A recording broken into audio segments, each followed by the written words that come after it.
हमारे सनातन धर्म में, हमारी सनातन संस्कृति में सबसे बड़ा व्रत कोई है, सबसे बड़ा त्योहार कोई है तो छठ पर्व है।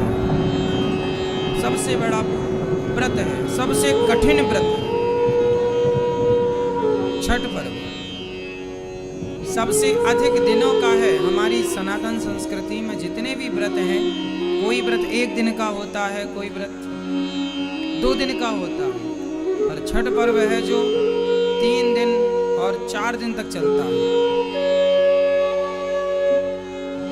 तो आज कल परसों लगभग ये 3 दिन पूरे देश में ये व्रत मनाया जाता है, ये उत्सव मनाया जाता है छठी मैया का, छठ पर्व। तो आप सभी को छठ पर्व की बहुत बहुत शुभकामनाएं। अभी से आज से व्रत प्रारंभ हो चुका है। नहाए खाए की परंपरा आज से स्टार्ट हो गई है। कल सायंकाल सूर्य अर्घ होता है, फिर परसों छठ को प्रातः सूर्य अर्घ होता है। सूर्य भगवान की आराधना है। कहते हैं इस व्रत को दानवीर कर्ण ने भी किया था। ये छठ पर्व जो है, इस व्रत को, ये व्रत पुत्रों की लंबी आयु के लिए, संतान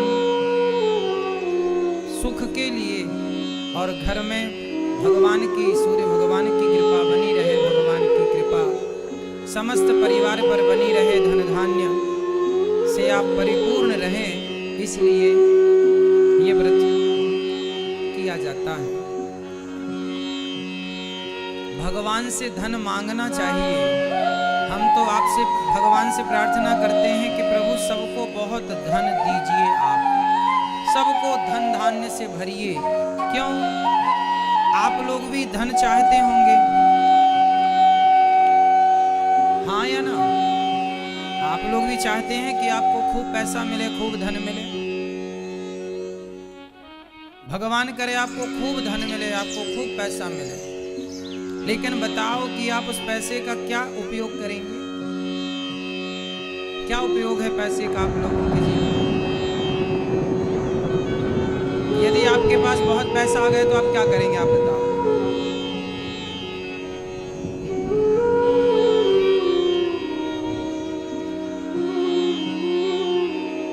आप क्या करेंगे? तो अभी नहीं है क्या? अभी कौन सा कर रहे हो?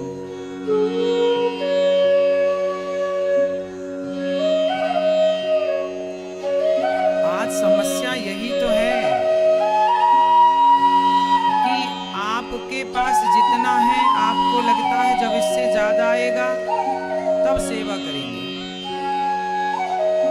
औरों को ये लग रहा है कि जितना उनके पास है उतना भी अपने पास हो जाए तो सेवा कर लेंगे।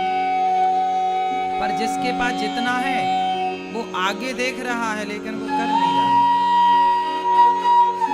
इतना मिल जाएगा तब करेंगे, इतना मिल जाएगा तब करेंगे।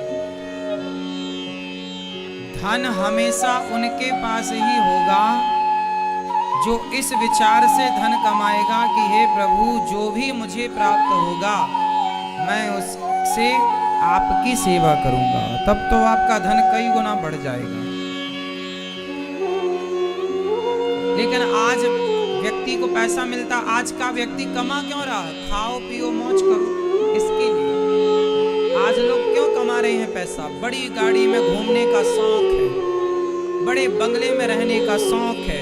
उस शौक की पूर्ति के लिए उन्हें पैसा चाहिए, और उससे ज्यादा पैसा आ गया तो फिर वो अपने घर में नचनिया को ले आएंगे नचाने के, वो नाचेगी, ये तमाशा देखेंगे। पैसा तो यही कराता है। पैसा 2 काम कराता है, सुरा और सुंदरी। तीसरा काम है, यदि आपकी बुद्धि पवित्र बनी रही, आपकी बुद्धि धर्म से जुड़ी रही, और धर्म से जुड़ी हुई बुद्धि वाले के पास धन आएगा, तब वो व्यक्ति धन को धर्म से जोड़ेगा। वरना लोग अपने धन को केवल गलत जगह लगाते हैं। यदि आपकी बुद्धि धर्म से जुड़ी है, तब तो आप धन से धर्म करोगे, तब तो आप धन से सेवा करोगे। समाज की दुखियों की। और यदि आपकी बुद्धि धर्म से नहीं जुड़ी तो धन के दोष बहुत होते हैं। पूरी रात रात क्लबों में कौन जा रहे हैं? वो लोग छोड़ी जा रहे हैं जिनके पास पैसा नहीं है, वो लोग जा रहे हैं जिनके पास पैसा है। हाँ या ना? आप लोग जाते हैं क्लबों में? आप जाते हो? सही। आजकल लोग क्लबों में जाते हैं, पूरी रात भांगड़ा डिस्को करते हैं। कौन लोग हैं ये? वो लोग हैं जिनके पास पैसा है, महंगी महंगी शराब पीते हैं पूरी रात। मैंने सुना है 5-5 लाख रुपए की भी शराब आती है। छठ पूजा में क्या होता है? भगवान सूर्य की उपासना होती है, भगवान सूर्य की पूजा होती है। बिहार में और यूपी में ये पर्व बहुत धूमधाम से मनाया जाता है। भारत के कुछ हिस्सों में बहुत अच्छे से ये मनाया जाता है। ये पूजा है भगवान सूर्य की। संतान सुखी रहे, संतान हो, इसके लिए छठ पर्व मनाया जाता है। परिवार बढ़े, संतान सुखी रहे, बच्चों पर कभी कोई संकट ना आए, बच्चों की दीर्घ आयु के लिए, बच्चों की सब प्रकार से सुरक्षा के लिए छठी मैया का उपवास और पूजा होती है। भगवान सूर्य की आराधना होती है कि बच्चे बुद्धिमान हो। इसके बाद आएगा अष्टमी। तो अष्टमी क्या होगी? ये इसी को कहते हैं गोपाष्टमी। कौन सी अष्टमी है ये? छठी के बाद क्या आएगी? गोपाष्टमी। और गोपाष्टमी का मतलब है आज के दिन, मतलब गोपाष्टमी के दिन भगवान क्या किए थे? गैया चराना शुरू किए थे। इसलिए गोपाष्टमी में, इस कार्तिक में भगवान ने गाय चराना स्टार्ट किया। इसलिए गोपाष्टमी और इस कार्तिक के माह में गौदान की भी बड़ी महिमा है। गोपाष्टमी में गाय को चारा, गाय की सेवा, गाय को पूजा, भगवान सब प्रकार से गाय की सेवा करते हैं, आप भी करिए। और गोपाष्टमी के बाद क्या आएगा? नवमी। कौन सी नवमी? बोलो। हाँ? हाँ? हाँ? हाँ, अक्षय नवमी बोलते हैं, आंवला नवमी भी कहते हैं। कौन सी नवमी? इस आंवला नवमी के दिन कहते हैं कि आंवले के पेड़ पर ही भगवान श्रीमन्नारायण का वास होता है। आंवला नवमी के दिन, जैसे रविवार को, एकादशी को तुलसी पे भगवान नारायण का वास होता है, उसी दिन, उसी प्रकार आंवला नवमी को अक्षय नवमी भी कहते हैं। इस दिन आंवला दान करने की महिमा है। इस दिन आंवले के पेड़ के नीचे बढ़िया भोजन प्रसादी बना करके वहाँ पाने की, भोजन करने की, भोजन कराने की बड़ी महिमा है। हमें बचपन में याद है, हम लोग, हमारी माँ और हम लोग जाया करते थे खेतों में, जहाँ आंवले का पेड़ होता था, वहीं बढ़िया बनता था प्रसाद, वहीं भोग लगता था, वहीं खाते थे। आंवला भी खाया करो, ये औषधि है। तो अक्षय नवमी कहते हैं, अक्षय नवमी के दिन किया गया कोई भी पुण्य अक्षय फलदायी होता, उसका कभी क्षय नहीं होता।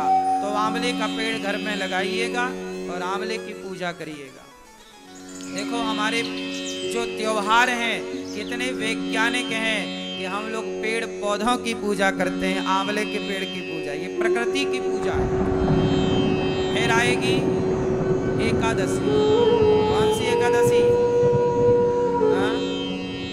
देव उठनी एकादशी से बड़ी एकादशी भी कहते हैं, बड़ी 11 देव उठनी एकादशी।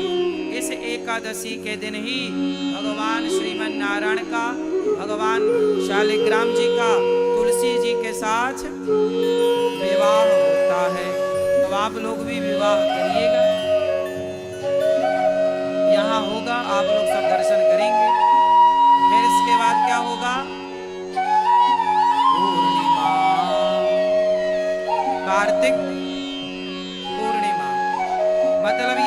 कार्तिक का महीना है, सारे इस महीने में सबसे ज्यादा त्योहार होते हैं। हमारे सनातन धर्म में जितने भी महीने हैं, सब महीने एक से बढ़कर एक हैं, पर कार्तिक माह में सबसे ज्यादा त्योहार होते हैं। इसी माह पर दीपावली होती है, इसी माह पर देवउठनी एकादशी होती है, इसी माह में धनतेरस होती है, इसी माह में गोपाष्टमी होती है, इसी माह में अन्नकूट होता है, इसी माह में भाई दूज होती है।